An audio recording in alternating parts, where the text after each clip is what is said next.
But yeah, an opportunity for us to try and get into that final. And obviously, we start that task with a game at home. So players are in good spirits. Preparation hasn't been ideal, obviously, because of the weather that we've had here, the break in between the game, Sekukune until now. I think they've been playing a lot more matches than what we have.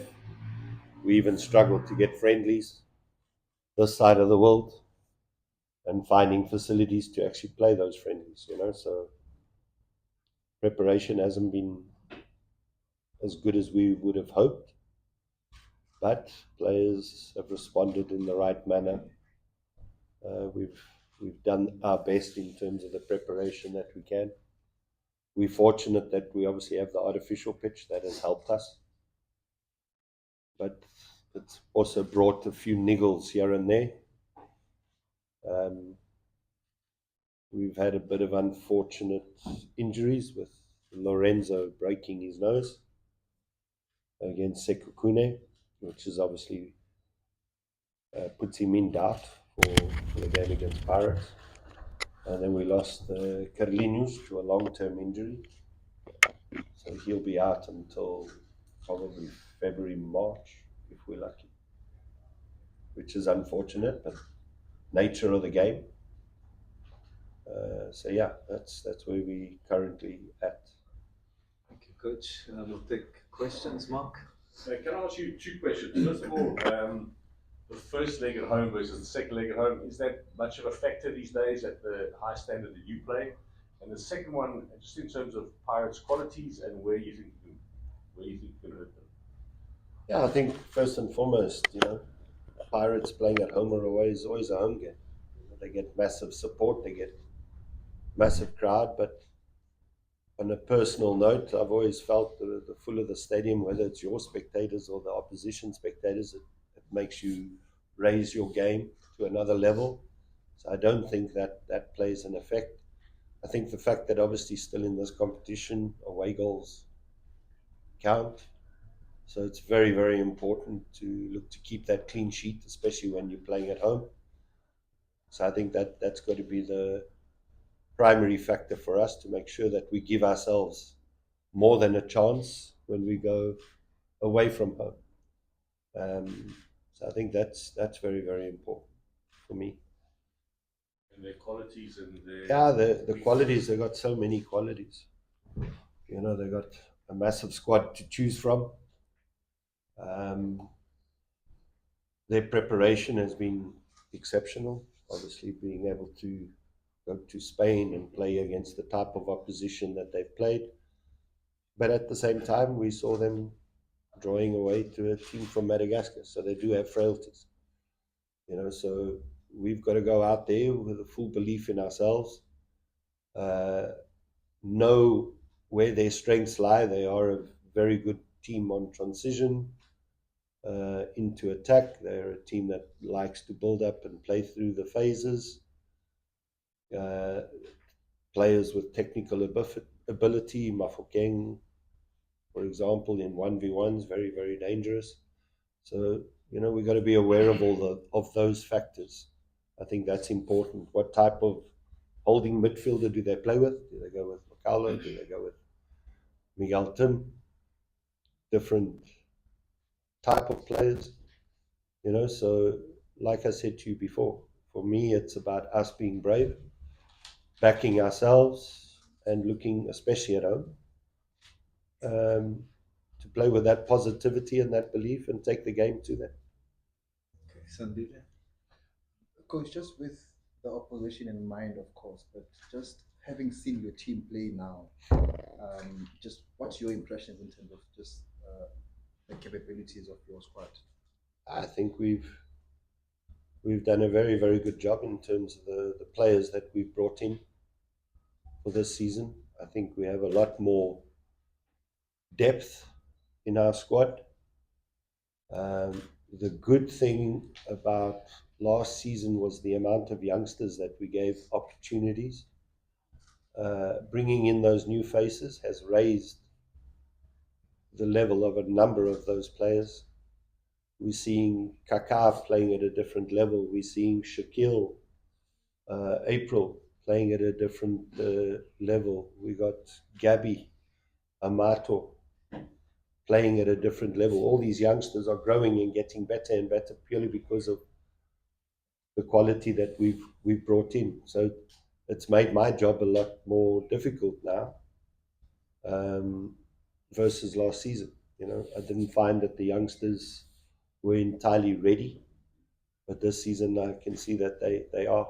You know, and the competition, the level of competition in training has grown threefold, which is extremely important for us. You know, bringing in the qualities that Hashim brings, the qualities that Fortune brings, Amadou, who just arrived, and just in the 2 days that he's been here already, that's raised the level.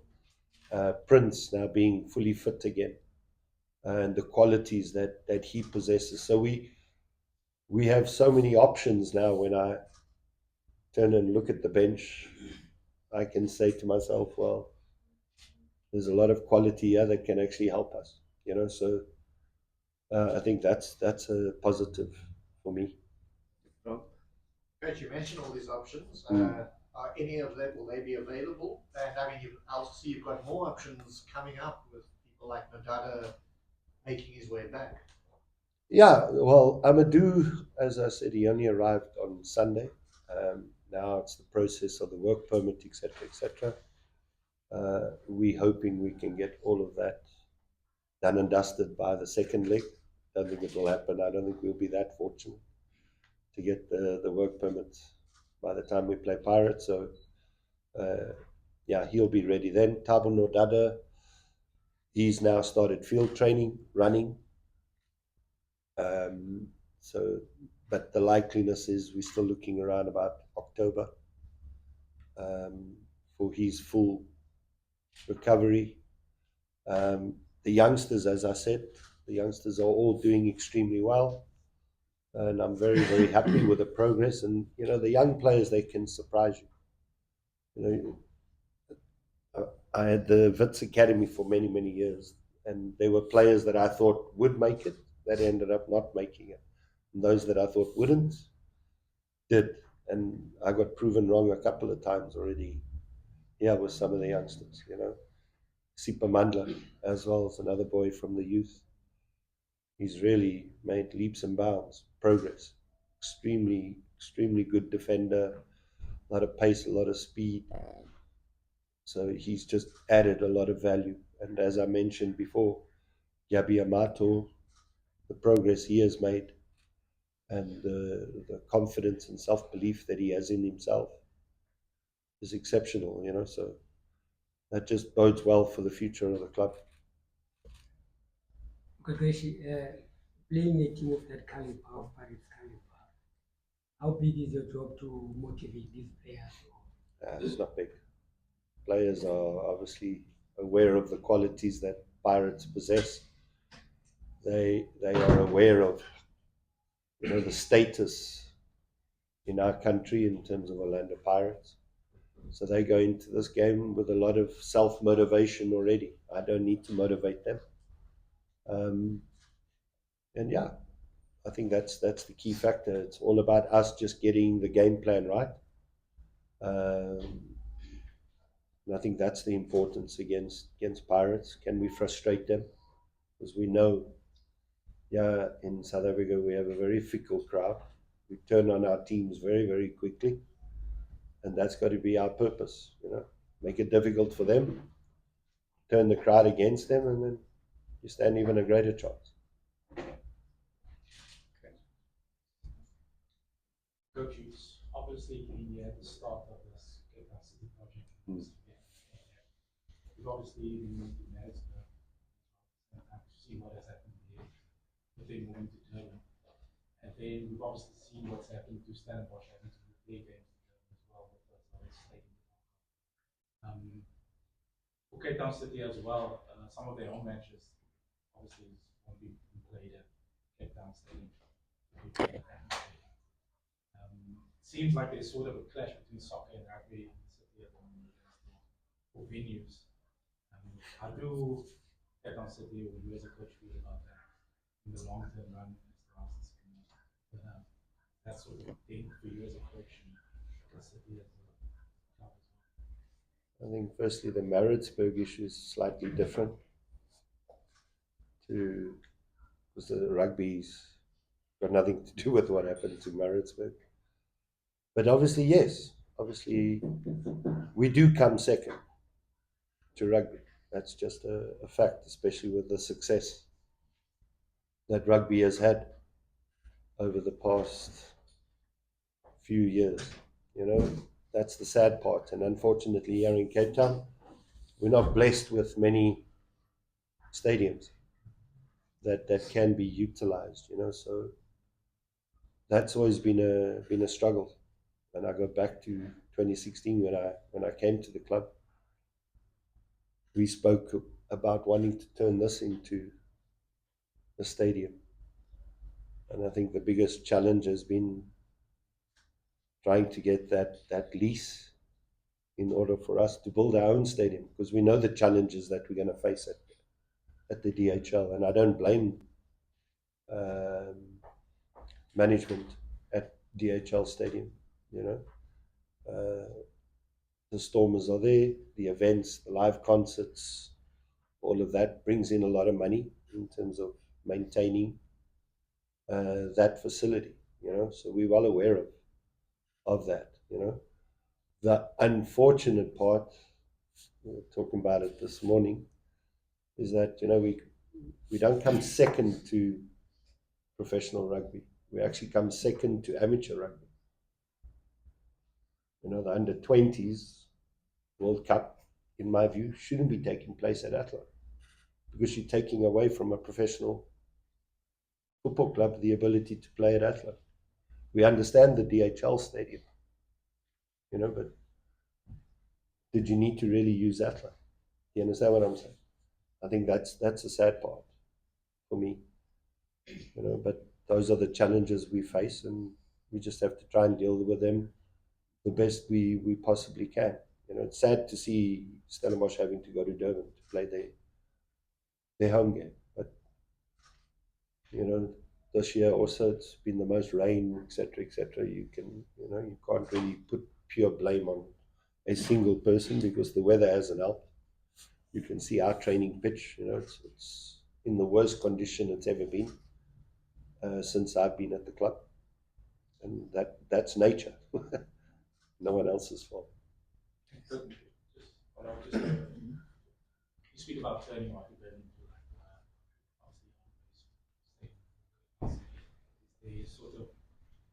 what's the prognosis on that? That one I leave with the chairman. He'll give you a far more detail than me. Just on Soukouna, coach, like the profile. I mean, we saw Erasmus had his best season at Cape Town City. Same with Mayo. He's got goals at Cape Town City. Is this environment conducive enough, you know, for him to come and deliver, or just take off from where Mayo left off? I think so. You know, he has a lot of qualities. You know, we forget that this guy played under 17 for the French national team. You know, so he has a lot of qualities as a player. And when he was at Maritzburg, I was highly impressed with him. You know, his ability, he's comfortable on the ball, he's got strength, he's got speed, and he can shoot. His free kicks are really, really good. So I think he's a strong element to our team, and it's a pity we didn't get him earlier, you know, but unfortunately, he wasn't allowed in the country at the time. Now we've managed to resolve that. He's a good professional, hardworking, and he's fitted in immediately.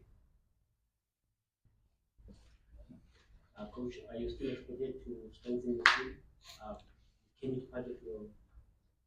This is the biggest squad we've had since I've been at Cape Town City, and as I said, you know, the youngsters, they've stepped up. You know, there's 4 or 5 young players that have really, really stepped up. So now I'm sitting with a 30-man squad. When you compare it to the likes of other clubs, maybe you say, oh, that's not a big squad. But for me, it is. We've been used to working at Cape Town City with 24, 25 maximum. Already I have a headache in terms of tomorrow when I'm doing 11v11, guys sitting out, not being involved. So I don't think we'll be signing anybody else. Coach, just balancing with the national youth teams. Obviously, your boys all had a good weekend.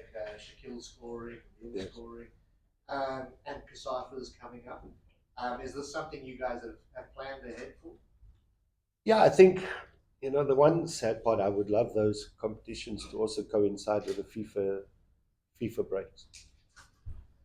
Because it makes it difficult for us, especially us as a club where we utilize a lot of our youth players in the PSL. So for them to miss PSL matches becomes an issue. And as much as we'd like to be able to help those teams, those national teams, the priority is Cape Town City Football Club, so that won't change.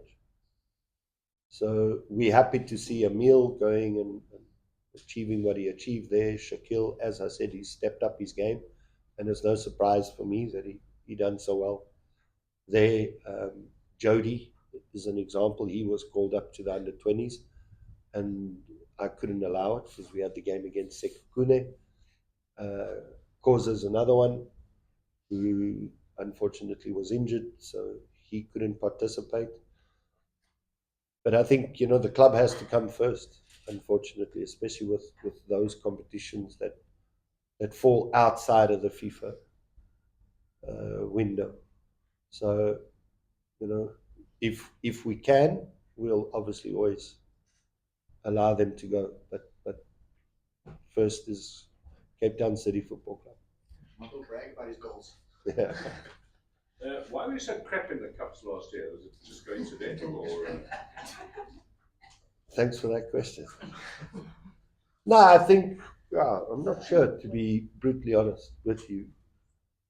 I think the season before we struggled. It was my first season back here. We got to the final. I just think inconsistency in our performances over the past 2 years, in my view. Training attitude, training ethics. This season I'm seeing a lot more of what I can remember from 2016. I can see that hunger, I can see that desire, I can see that camaraderie within the squad. I spoke at the end of the season where players must first think about playing for Cape Town City and achieving things at Cape Town City before looking for moves, be it to other bigger clubs in South Africa or overseas.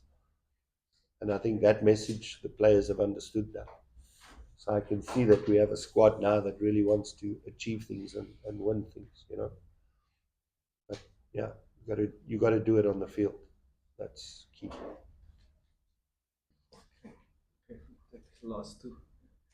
Coach, I've noticed that in this current window that several clubs in South Africa have been signing players from Angola or Petro, to be specific. And Chiefs got Inacio just this week. Pirates got Gilberto. You guys have Carlinhos.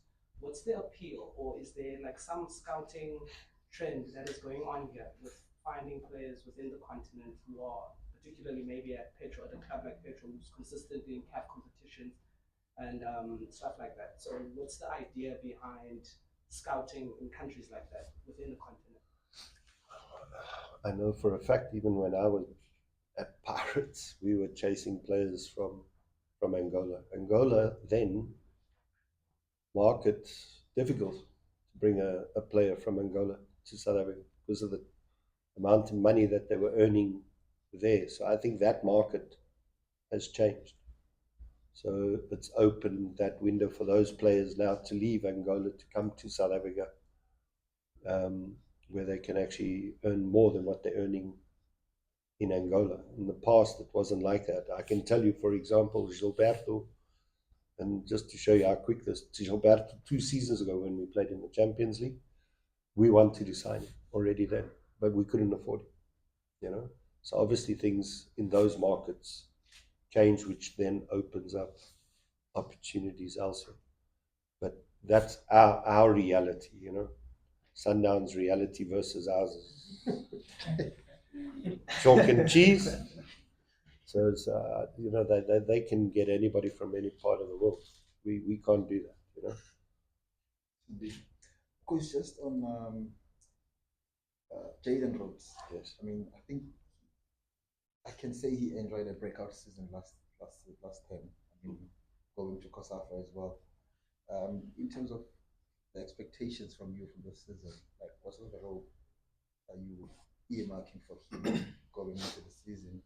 And if I may just get a comment on Maritzburg United just closing doors and then renaming as well. I think right at the beginning of the season, we spoke about to the players that every day at training, think about 1% more.